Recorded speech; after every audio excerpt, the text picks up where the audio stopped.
I went to college off of a scholarship. So I got down there, my 3 roommates were all white. 2 of them had never spoken to a black person before. I mean, it was amazing. And they said, well, you grew up in an all-black neighborhood. I said, yeah, I never went to school with whites. I said, but I've talked to whites. You know, I got teachers, jobs, and I watch TV. Y'all have never talked to a black person? Well, get ready. And I taught them boys so much.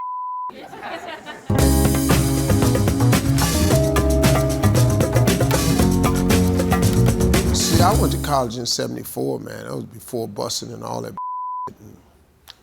I went on a Cleveland scholarship, which was an affirmative action program, because black students stopped going to Kent State because of the shooting in 1970, 4 dead in Ohio. So when the blacks were in school, they heard the National Guards were coming, so all the black students said, we got to go home. Because they already know, if they down there, they're going to get killed. So all the black students left and just never returned.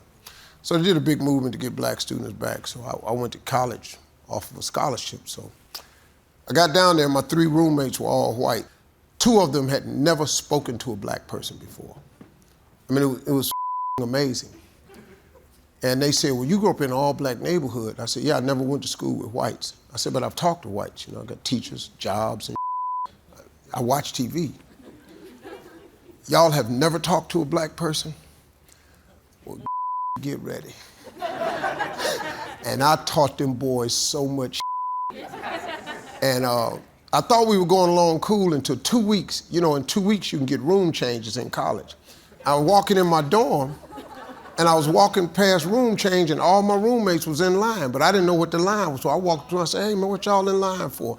They put their heads down, and they was all changing rooms. So I asked my roommate why he was changing rooms. His father told him, you're not staying with a black person. So he left. Me and this guy are the best of friends today. Because after I flunked out of school, he went on to become a lawyer. I was downtown Cleveland one time, and I got in a legal situation, and I ran up into him. And he said, man, my dad was an man. I always thought you were a cool guy. We remained friends while we were in school. And he became my lawyer, and I hired him, and he works for me. He works for me now. College roommate, because he was just a cool dude. So, you know, and I mean, look you don't want your roommate living with me? I turned out pretty good, you know what I'm saying? But I was smart enough not to hold it against his kid, you know. His kid was a good dude, man. And to this day, we're friends.